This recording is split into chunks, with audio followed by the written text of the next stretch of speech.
Welcome, welcome everybody. Bienvenidos a todos. Mi nombre es Fisha Gupa. Okay. It is a great pleasure to welcome you to the opening conference of WWF. That's the Worldwide Fund for Nature. And we're going to talk about what success at COP16 is going to look like. It's great to see some familiar faces here, but also some newcomers in the crowd. And also hello to everybody who's watching online. So COP15 was a big deal because it gave us the biodiversity framework with the mission to halt and reverse biodiversity loss by 2030. COP16 is also a big deal because it's all about implementation, implementation, implementation. So the purpose of this COP is to build confidence and trust between countries that implementation can and will happen. I've brought along an excellent array of experts who will each do a little statement of about 3 minutes, and then we will have plenty of time for your questions. In a way, you can say same procedure. I have with me Dr. Lin Li, Senior Director of Global Policy and Advocacy with WWF International. She will give us an overview of what WWF is expecting from the COP16. Then we're going to turn to Sandra Valenzuela. She's the CEO of WWF Colombia, and she will expand a bit on the COP theme of peace with nature. Then I'm going to tell you a little bit about the WWF's MB Trunker, as well as resource mobilization, and then I will hand over to Vishesh Uppal. She's the Director of Government, Law and Policy with WWF India, and she's also our resident expert on DSI.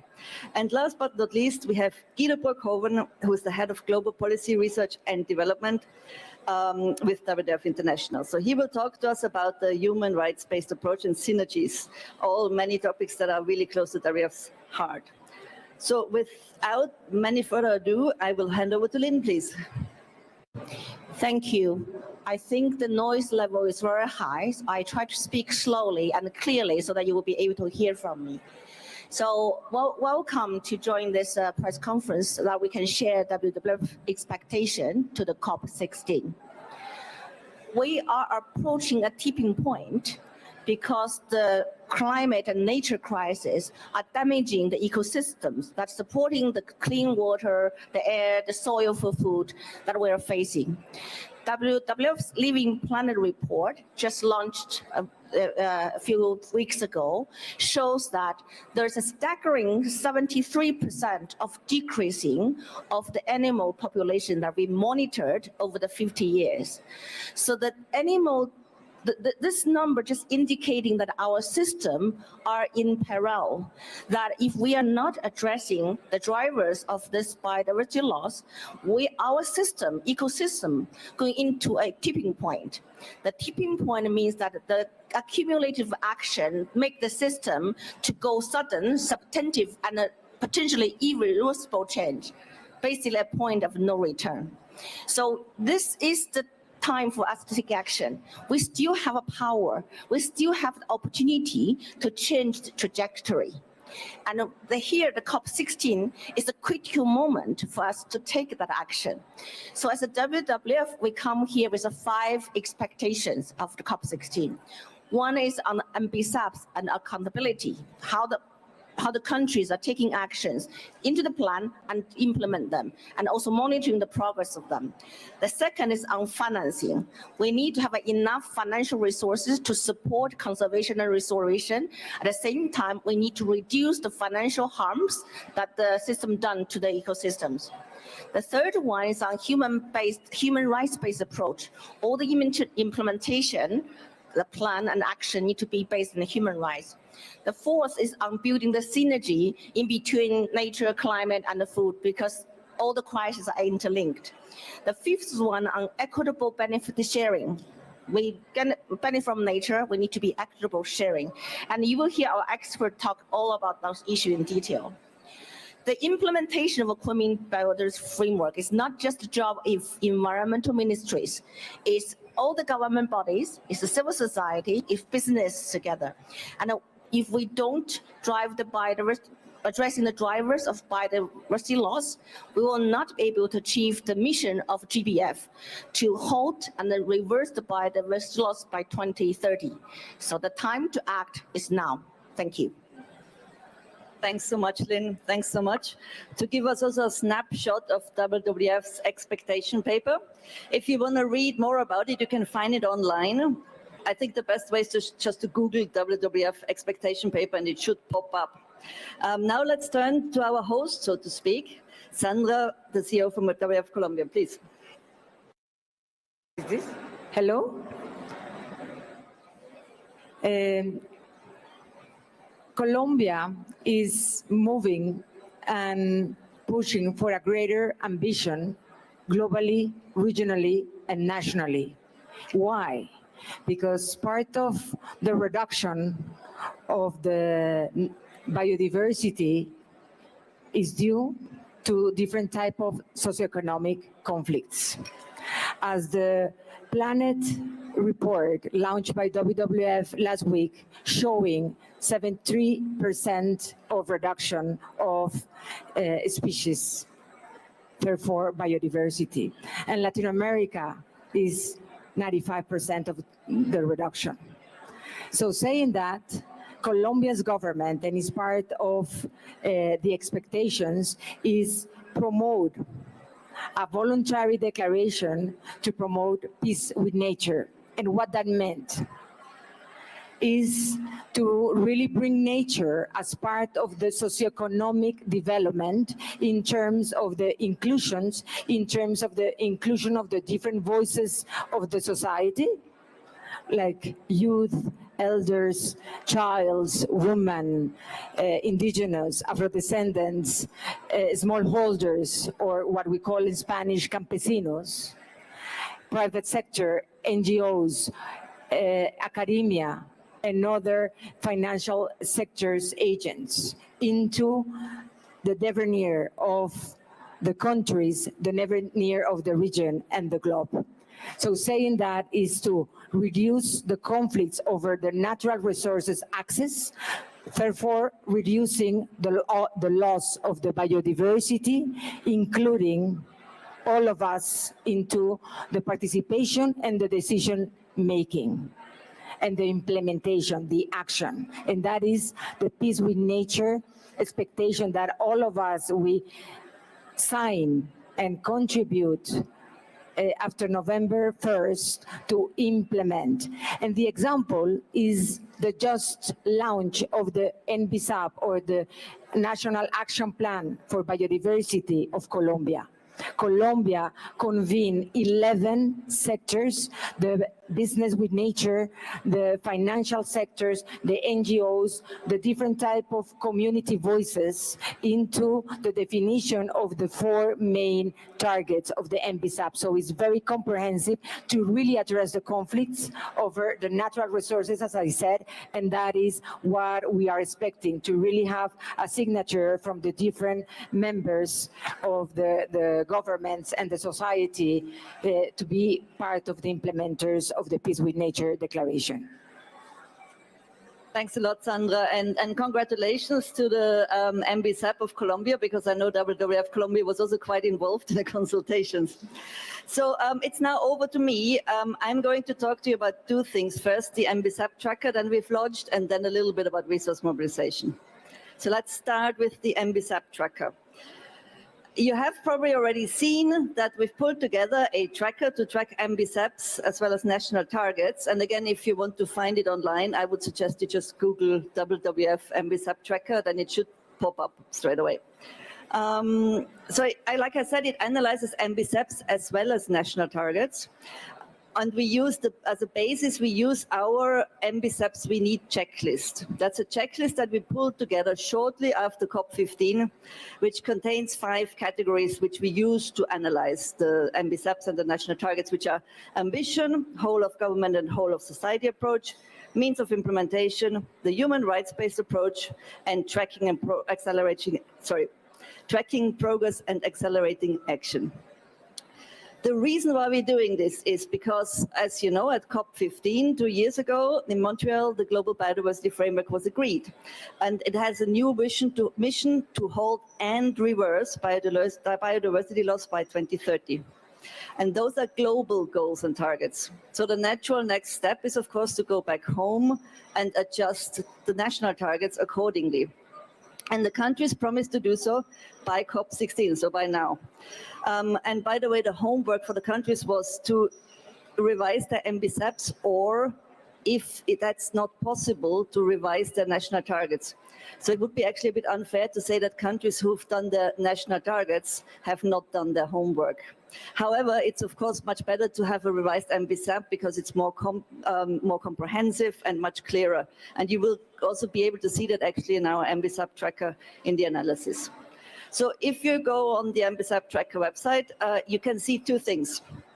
Firstly, there's a map that shows who has submitted what.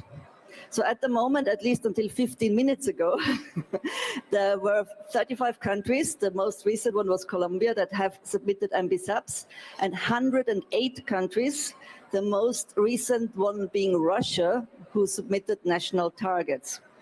That's roughly 70% of all countries, which is a pretty impressive uptick from less than half, less than 50% about 2 weeks ago. So there was a real rush coming in, but obviously not everybody it's not quite there yet.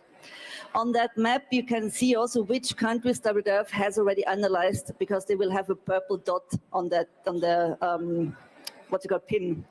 And so if you click on that purple dot, then the analysis is going to pop up. All very fancy, you'll see.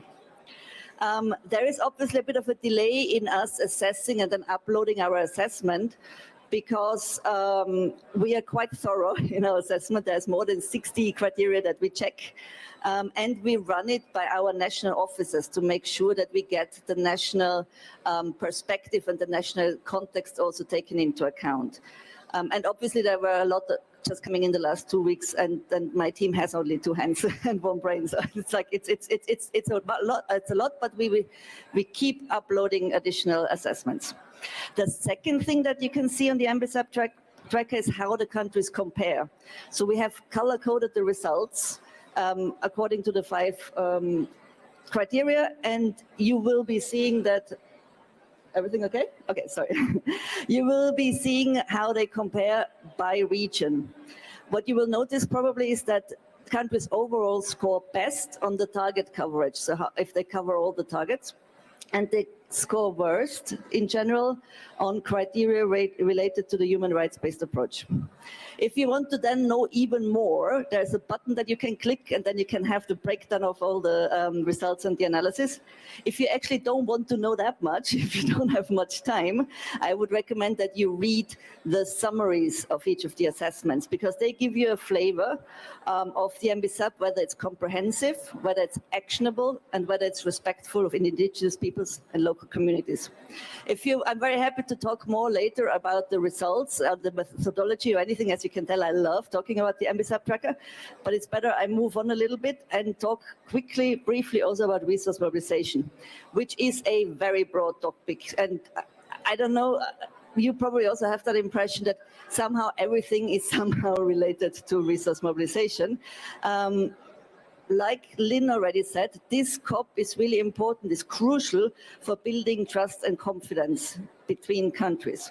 And there are several ways that can happen. One is the delivery of the MBSAPs and national targets that I just talked about, but there's also signals to do with resource mobilization. For example, donor countries can deliver the 20 billion that they promised to deliver annually by next year, by 2025, that's in 2 months. The DSI mechanism could be agreed, or at least put on tracks.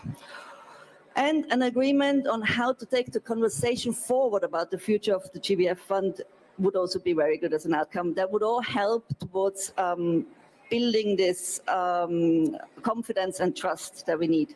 I would predict that at this COP, resource mobilization will be again, maybe even more than ever, a make or break issue. And we got a little taste of that already at the SBI last week, where anything that has to do with resource mobilization or provision of resources was really hotly debated. The hottest debated issue will certainly be the future of the GBF fund. And at the moment, the countries remain steadfast in their opposing corners with their positions. That hasn't changed since COP15 or even before, and that deadlock needs to be broken here at COP16. It will require engagement and flexibility from both sides. to find a lasting and workable solution, and it will certainly take a lot of time. There's also no question that GBF implementation needs to be supercharged. So that means that currently existing funds need to be further capitalized and further improved. That's it from me for now, and I hand over to Vishais on the DSI. Yeah, You can talk in here. thanks. Oh, I don't need two mics. I know it's an important topic, but not probably it doesn't really need two mics. So I think, like my colleagues have said, this COP is about effective implementation, and especially for effective implementation of goals and targets related to access and benefit sharing. So the digital sequence information on genetic resource, which is an agenda item and which is going to be really deliberated and discussed upon, is something which we really hope that we get a good decision and a good consensus on how to set up the modalities for functioning of the multilateral mechanism on DSI or related to genetic resources, and also traditional knowledge which is linked to genetic resources, which is of course linked to DSI, as well as the global fund. So it is really important for us that this mechanism, the modalities, should operate on the principles of inclusivity, equity and transparency. That's really important. It's also needs to be implemented in a mutually supported manner because there are other international agreements which also have a bearing on this topic, on digital sequence information. And so there has to be a good coherence and a synergy about it. In addition, this mechanism is about who will contribute funds, how will the funds be used, and how will the funds not just be used but also be allocated. So there are a lot of mechanisms which really needs to be decided upon. And for us, it is very important that, the fund which is actually the funds which are contributed and into the global fund actually is done in a manner that it is from everyone who uses DSI, and also it contributes effectively to the third objective of the convention, because that's something important. And the disbursement and allocation also should be in an open and transparent manner. It should also be based on a criteria, on how would countries get actually that funds from there. That's important. And the second is use. What will the fund be used for? Which is very important, that the fund is used for supporting conservation and sustainable use of biodiversity. It is also used to support self-identified needs of IPLCs, women, youth and other right holders, who have been custodians of this genetic resources. And also, some part of this funds, yes, most of the funds will go to parties, but some part should also be allocated to IPLC groups so that they can actually strengthen the conservation and sustainable use of biodiversity in their areas, what they have been already doing. So like I said, there are a lot of things to be decided upon here.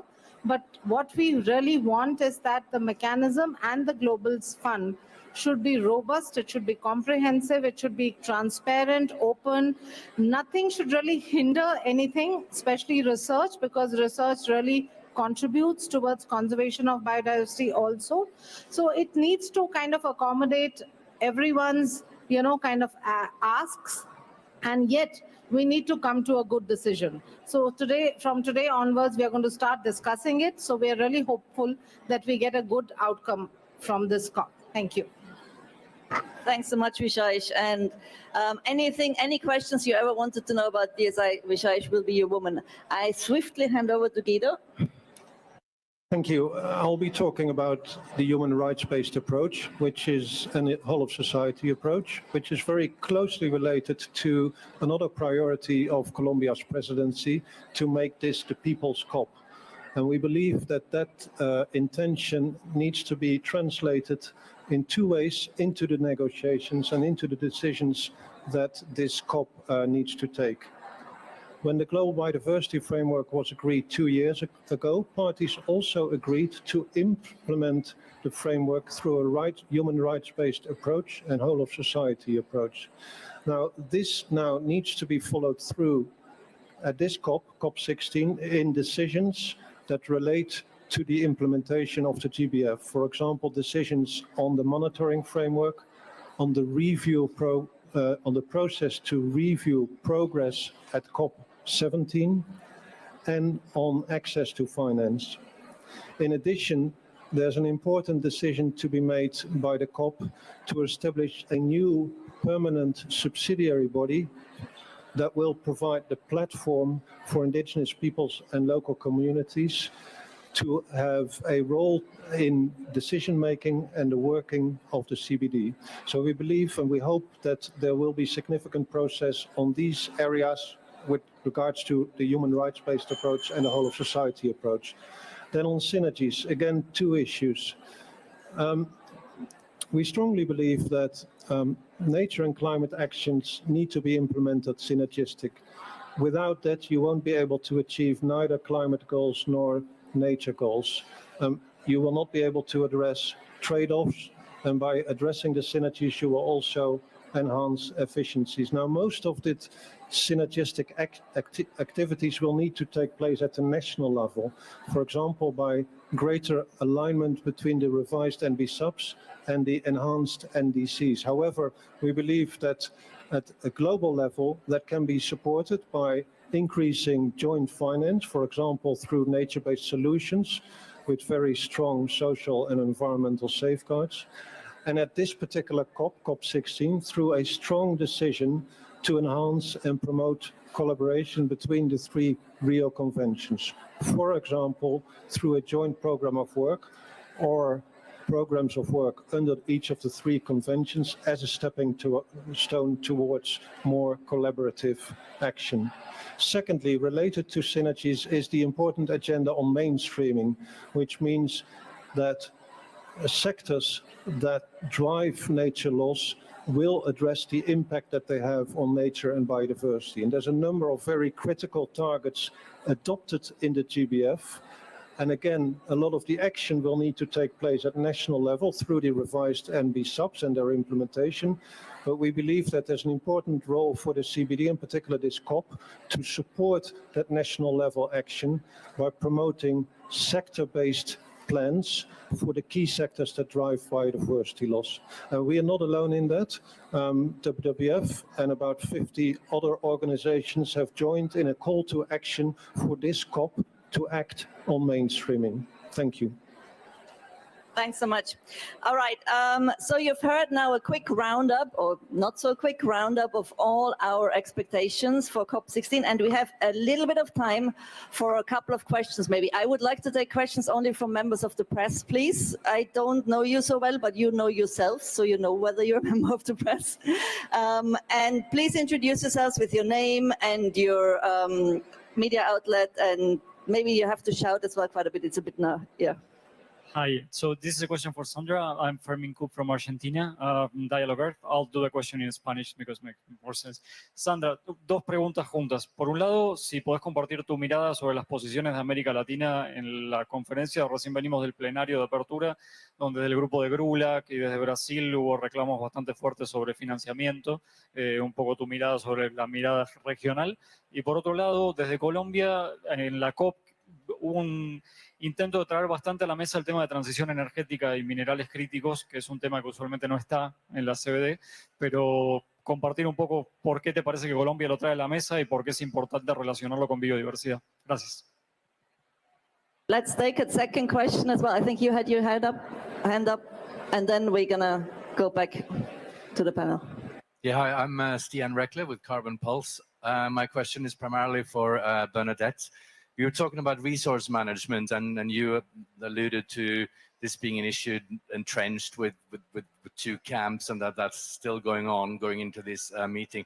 I was just wondering if you can go into a little bit more detail about that, and also how you envisage this could possibly be overcome at this COP. Thank you.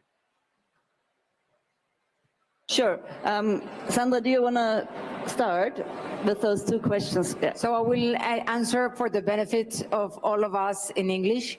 So the first question is about the Latin American position, and I will say that sadly, kind of the majority of the countries, even though of the reduction of the biodiversity or the increase of the biodiversity loss, they are only updating their targets. They are not really going forward and moving for a greater ambition in terms of having more comprehensive action agenda to really meet the 23 targets.